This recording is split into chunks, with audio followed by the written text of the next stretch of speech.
Here's the next attitude disease. Over-caution. Some people never will have much. They're too cautious. Now, you can also be too reckless, but you can also be too cautious. This is called the timid approach to life. And my caution was always the risk. Risk used to drive me right up the wall. I used to say, what if this happens? It's called the language of the poor. What if this happens? And on top of that, if this was to happen, look at the fix I'd be in. I better not try. I could always ace myself out. Then I'll tell you what changed my whole life when I finally discovered it's all risky. The minute you were born, it got risky. If you think trying is risky, wait till they hand you the bill for not trying. If you think investing is risky, wait till you get the tab for not investing. See, it's all risky. Getting married is risky. Having children is risky. Going into business is risky. Investing your money is risky. It's all risky. I'll tell you how risky life is. You're not going to get out alive. That's risky. The Englishman says, well, if that's the way it's going to work out, let's give it a go. Right, that's what it's for. Give it a go. Somebody says, yeah, but I'm looking for safety and security. Fine, then huddle in a corner. We'll cover you with a sheet, bring you 3 meals a day. And we'll protect you, feed you, look after you, care for you. We won't let anything happen to you. And you'll probably live to be 100. The guy said, well, yeah, I'd live to be 100. But what a way to live. Right. What a way to live safe and secure. Don't ask for security. Ask for adventure. Better to live 30 years full of adventure than 100 years safe in the corner. And see, it's not important how long you live. What's important is how you live. Pessimism, the deadly disease of always looking on the bad side, the problem side, the difficult side, checking all the reasons why it can't be done. The poor pessimist leads an ugly life.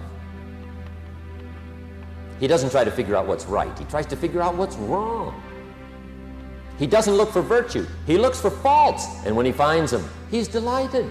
How ugly. This is the poor guy who looks through the window, doesn't see the sunset. He sees the specks on the window. And this is the poor guy, right, who rushes up, takes such leave of his senses. This guy rushes up and he says, I've got 5 good reasons why it won't work. He's so dumb he doesn't know all he needs 1. He's got 5. To the pessimist, the glass is always half empty. To the optimist, the glass is half full. Why would the same measure affect people 2 different ways? Answer, it all depends on how you look at it. Our lives are mostly affected by the way we think things are, not the way they are. The way we think they are affects us most. I hear a knock on my door one day, and I go to the door, and there's a little girl about this tall selling Girl Scout cookies. And she gave me the big pitch on Girl Scout cookies. Finest organization in the world. Got these cookies, only $2. Support the Girl Scouts. No problem, I wanted to. And with a big smile, she politely asked me to buy. I did want to buy. Big problem. I didn't have $2 in my pocket. So I thought, I can't tell her that. So I thought, well, next best, I lied to her. And I said, look, I've already bought lots of Girl Scout cookies. I've still got plenty in the house that we haven't eaten yet. She said, well, that's wonderful. Thank you very much. And she leaves. When she leaves, I say to myself, I don't want to live like this anymore. I mean, how low can you get lying to a Girl Scout? I mean, that's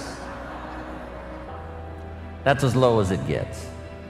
So I promised myself that day it would never happen again. The first essence of life, and that is self-preservation, to produce enough to take care of yourself.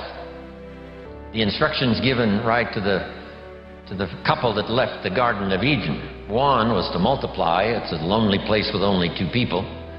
But here were the next instructions, to be fruitful. How fruitful, how productive should one be? And here's number 1, to produce enough to survive, to produce enough to take care of yourself. And self-care is important. If you're flying on an airplane, the flight attendant says if for some reason we run out of oxygen, these oxygen masks will fall from the ceiling, and if you have children with you, quickly take care of them, then take care of yourself. No. They say what? Put your mask on first. Put your mask on first. See to your survival first. Then you'll be more capable of taking care of the survival of your children. Isn't that interesting? My father had an interesting saying. He said, son, right after me, you come first. You got to be careful. See, it doesn't matter who hands you the bad stuff. It doesn't matter where you get the bad stuff. It'll still do its damage on your bank account, wherever you get it. Mr. Schoaf gave me one of the greatest phrases when I first met him when he said, Jim, every day stand guard at the door of your mind. How important. Stand guard at the door of your mind. And you decide what goes into your mental factory. Don't let anybody just dump anything they want to in your mental factory, because you've got to live with the results. The last disease, but this one is deadly. Engage in this one, indulge in it even slightly, and you might as well forget the future, because it's going to forget you. Complaining, crying, whining, griping. A Bible word called murmuring. See, that'll ace your future. Spend 5 minutes complaining, and you have wasted 5. And you may have begun what's known as economic cancer of the bone. Just be on the lookout of the things that can destroy all the good you start. The war is on. And this evening, tomorrow, mentally, personally, socially, economically, you got to make sure you're winning the war. And this is part of it.